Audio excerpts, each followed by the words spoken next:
Okay. This is a good question.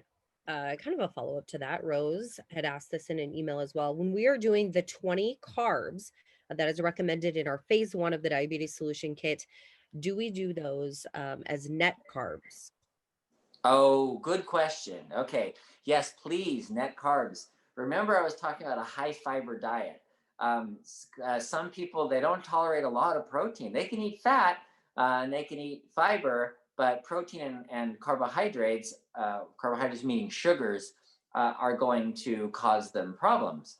But the carbohydrates that are fiber don't do that. So you always subtract the fiber out. So uh, you don't eat anything out of, I'm not recommending that you eat anything out of a box or a bag.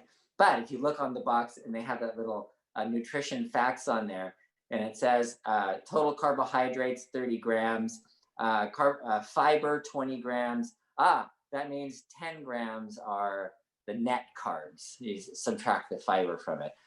Or if you're eating something like a potato, then that has a lot of fiber in it too, and you can subtract the fiber from the total potato starch and find out how big your potato can be. Which Uh, does